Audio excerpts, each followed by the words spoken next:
Dear students, आज के lecture के अंदर हम करेंगे Cauchy integral formula. Cauchy integral formula होता क्या है और इसको हम कैसे डिफाइन करते हैं, तो आज के टॉपिक हमारा जो है कॉची इंटीग्रल फार्मूला का है।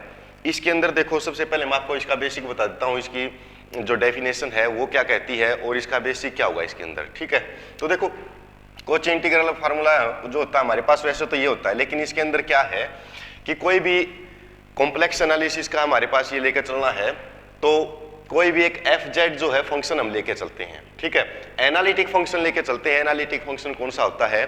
जो डिफरेंशिएबल फंक्शन हो, यानी कि जिसका हम डिफरेंशिएशन कर सके उसको हम एनालिटिक फंक्शन बोलते हैं। तो if F of Z is analytic function, यानी कि एफ ऑफ जेड एक डेरिवेबल फंक्शन या फिर एनालिटिक फंक्शन भी बोल सकते हैं, ये लेके चलेंगे ऑन ए क्लोज्ड कर्व सी। कोई भी हमारे पास क्लोज्ड कर्व है, मान लीजिए हमारे पास ये कर्व है, ठीक है, इसको हम सी नाम दे देते हैं। तो ये हमारे पास एक कर्व लेके चलना है, क्लोज्ड कर्व होना चाहिए क्योंकि वो डिफाइन होना चाहिए, उसकी रेंज जो है कहां से कहां तक होनी है ये हमें पता होना चाहिए। And if A is an any point on C, और सी के ऊपर कहीं ना कहीं कोई एक पॉइंट है, ठीक है, मान लीजिए यहां पर मैं एक पॉइंट मान लेता हूं, ये एक पॉइंट है, ठीक है, कोई भी एक पॉइंट कहीं भी हो सकता है। देन एफ ऑफ ए, और ए जो ये पॉइंट है ये डिफाइन कैसे होगा? फिर ए जो ये आपका पॉइंट है ये डिफाइन कैसे होगा? तो ये इस तरह डिफाइन होना चाहिए।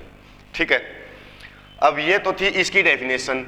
अब इसको इसके अंदर देखो, जैसे अगर ये पॉइंट हम लेके चले हैं कोई भी, ये पॉइंट जो होगा ये भी सर्कल की शेप के अंदर होगा, ठीक है, और सर्कल की शेप के अंदर जैसे अब तो इसकी रेडियस जो है आपको दिखाई नहीं दे रही, अगर मैं इसको थोड़ा सा बड़ा बना देता हूं, जैसे मान लीजिए ये तो आपके पास सी कर्व है कोई भी, ठीक है, और इसके अंदर कोई भी पॉइंट था उसको हम इस तरह दिखा देते हैं कि ये हमारे पास मान लीजिए किसी नाम से डिनोट कर सकते हैं, C1 से इसको डिनोट कर लेते हैं। ठीक है, तो हमारे पास ये पॉइंट है, इसको मैंने थोड़ा बड़ा करके दिखा दिया आपको इसी पॉइंट को, ठीक है, और ये ए पॉइंट है हमारे पास, जिसकी आपके पास रेडियस है यहाँ से लेकर मान लीजिए ए पॉइंट्स है, और यहाँ पर मैं मान लेता हूँ इसको जेड, ठीक है, ये आपके पास जेड पॉइंट के ऊपर ये कहीं ना कहीं इसको टच करता है, और आर इसकी जो है वो रेडियस है। ठीक है, क्लियर है।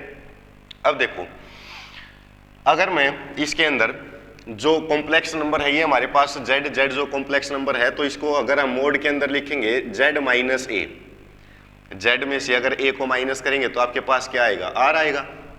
ठीक है, अगर मैं मोड को यहां से हटा देता हूं तो आपके पास क्या होगा? Z minus A is equal to R E की पावर आइटा थीटा के अंदर चेंज आ जाएगा हमारे पास। ये क्यों आ जाएगा? क्योंकि आपको पता है कि ई की पावर आइटा थीटा जो होता है वो हमारे पास क्या होता है? वो होता है cos theta plus iota sine theta. ठीक है, अगर इसका मैग्नीट्यूड करेंगे ना तो मैग्नीट्यूड एक आएगा इसका, ए की पावर आइटा थीटा का अगर मैं मैग्नीट्यूड कर देता हूं तो क्या आएगा? Cos square theta plus sine square theta आ जाएगा ना, A square plus B square होता है, ए प्लस आइटा बी की फॉर्म जो भी होगी उसका अगर हम मैग्नीट्यूड निकालेंगे तो यही निकालते हैं, ए का स्क्वायर प्लस बी का स्क्वायर, ये आपके पास क्या हो जाएगा? 1 हो जाएगा, और 1 का रूट भी क्या हो जाएगा? 1 हो जाएगा। तो अगर हम मैग्नीट्यूड में लिखेंगे तो ये 1 हो जाएगा। ठीक है, लेकिन अगर मैग्नीट्यूड को हटा देते हैं तो आपके पास ई की पावर आइटा थीटा भी इसके अंदर लेके चलना है हमें। ठीक है, अब देखो ये तो ई की पावर आइटा थीटा था। अब यहां से अगर मैं देखो जेड माइनस ए की जगह पर तो हम ये वैल्यू पुट कर सकते हैं। ठीक है, फिर हमें जेड की वैल्यू भी पता करनी है, तो जेड की वैल्यू पता करने के लिए हम क्या करेंगे? जेड इज इक्वल टू ए को उस साइड लेके जाएंगे तो आर ई की पावर आइटा थीटा, और ये प्लस का हो जाएगा उस साइड जाके। ठीक है, अब देखो यहां से अगर हमें डी जेड की वैल्यू निकालनी होगी तो क्या करना होगा? इसका डिफरेंशिएशन। तो D Z is equal to R तो आपके पास कांस्टेंट है, अब ए की पावर आइटा थीटा, और फिर आइटा थीटा का करेंगे तो आइटा हमारे पास कांस्टेंट है, एच टी आ जाएगा, और थीटा का करेंगे तो डी थीटा आ जाएगा, ए का 0 हो जाएगा। ठीक है, क्लियर है। तो डी जेड की जगह पर तो हम ये वैल्यू पुट कर सकते हैं, जेड की जगह पर ये वैल्यू पुट कर सकते हैं, लेकिन इसके अंदर नहीं पुट कर सकते, क्योंकि जो ये वैल्यू लेके चले हम, ये कोई क्लोज्ड कर्व लेके चले हैं सी। ठीक है, सी तो हमारे पास ये है, ठीक है, सी तो हमारे पास ये कर्व है, लेकिन हम C1 को डिफाइन ऐसे किया हमने। ठीक है, C1 को डिफाइन हमने ऐसे किया है, लेकिन इसकी एक्सटेंशन होती है आपके पास एक, यानी कि अगर हमारे पास कोई भी कर्व हम लेके चले हैं सी, ठीक है, उसमें अगर हम F of Z divide by Z minus का ए डी जेड को हम लिख सकते हैं क्लोज्ड कर्व, यानी कि कोई भी इसी के अंदर कोई भी पॉइंट है और उसका कोई कर्व है तो उसको C1 से डिनोट करते हैं, ठीक है। तो कोई भी कर्व था उसको हम अगर C1 से डिनोट करते हैं तो इसको भी हम लिख सकते हैं F of Z divide by ये आपके पास जेड माइनस का ए डी जेड, यानी कि ये दोनों वैल्यू क्या होंगी, इक्वल होंगी, ठीक है। तो दोनों फंक्शन क्या होंगे, इक्वल होंगे। लेकिन कंडीशन क्या है कि हमारे पास जो कर्व है उसी के अंदर कोई पॉइंट होना चाहिए, उसका जो कर्व होगा वो दोनों का इंटीग्रेशन जो है हम इक्वल लिख सकते हैं।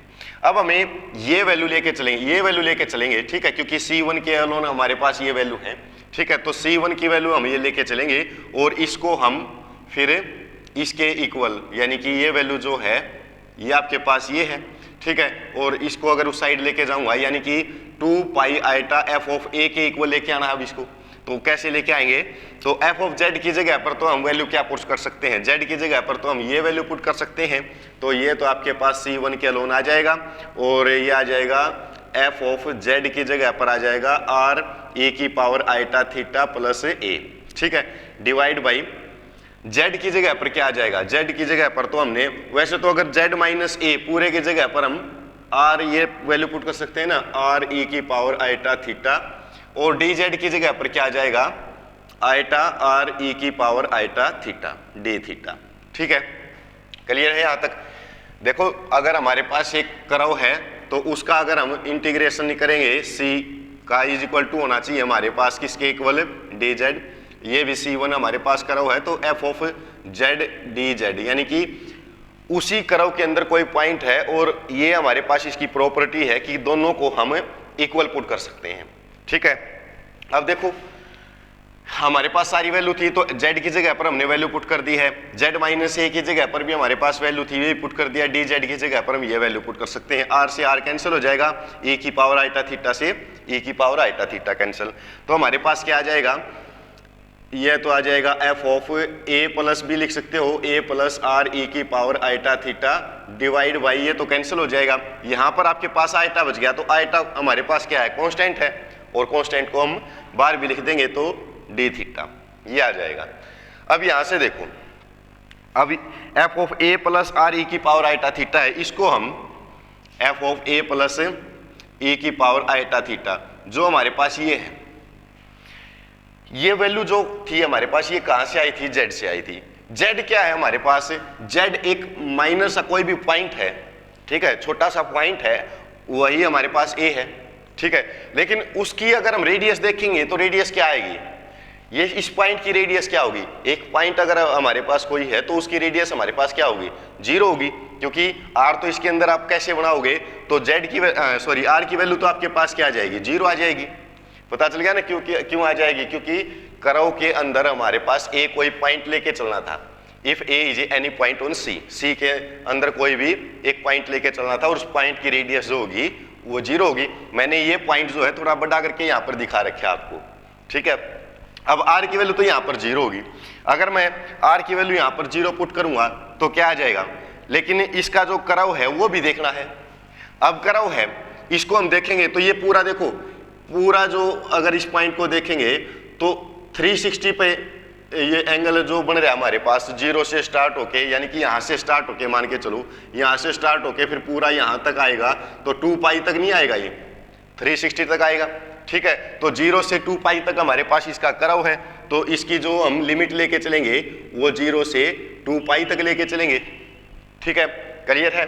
तो r की वैल्यू हमारे पास 0 होगी, तो मैं इसको ऐसे लिख सकता हूँ, आई आइटा तो हमारे पास रहेगा 0 से 2 पाई तक, और r हमारे पास 0 हो जाएगा तो F of A D theta ये आ जाएगा। अब थीटा के रिस्पेक्ट में इसका इंटीग्रेशन करेंगे।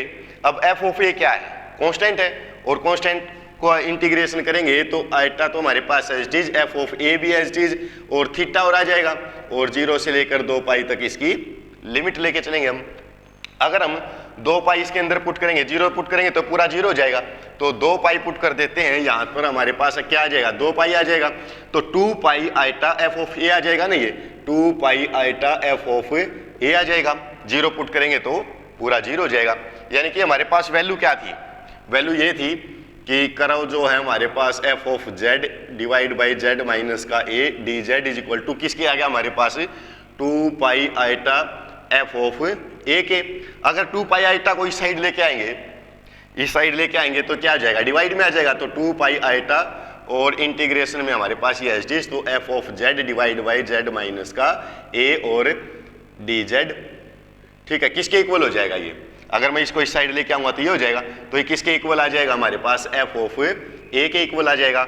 और यही बात जो है आप लोगों को प्रूव करके दिखानी है। ठीक है, क्लियर है, पता चल गया। अगर हमारे पास कोई भी क्वेश्चन आ जाता है, कोची इंटीग्रल फार्मूला अगर प्रूव करने के लिए बोल दे तो हम कैसे प्रूव करेंगे। ठीक है, उसकी डेफिनेशन क्या है कि कोई भी एनालिटिक फंक्शन लेके चलना है एफ ऑफ जेड, ठीक है, और एक क्लोज कर्व के अंदर लेके चलना है भाई, कोई भी क्लोज कर्व है उसके अंदर हम, क्लोज कर्व का मतलब क्या होता है कि जिसकी हमारे पास डायमेंशन हो, लिमिटेड डायमेंशन हो, कि यहाँ से यहाँ तक ही हमारे पास इसका जो लिमिट होगी वो ये हो जाएगी। And if A is any point with C, within C, C के अंदर कोई भी ए पॉइंट था, ठीक है, उसको डिफाइन करना हमें, और उसको एफ ऑफ ए को, यानी कि जो ए का फंक्शन बनेगा यहाँ पर कॉम्प्लेक्स नंबर में, वो कैसे बनेगा, तो इस तरह का फंक्शन बनेगा हमारे पास। अब ये कैसे बनेगा, इसको हम इस प्रॉपर्टी से इसको हम प्रूव कर सकते हैं। ठीक है, तो ये था आपके पास कोची इंटीग्रल फार्मूला। ठीक है, तो नेक्स्ट लेक्चर के अंदर या जितने भी लेक्चर होंगे कोची इंटीग्रल फार्मूला के, वो सारे के सारे जो है सीरियल वाइज आपके पास आ जाएंगे। जहां पर भी कोची इंटीग्रल फार्मूला का यूज होगा वो सारी थ्योरम्स या सारे फार्मूले जो हैं वो आपके पास हम प्रोवाइड करवाएंगे। ठीक है, थैंक यू।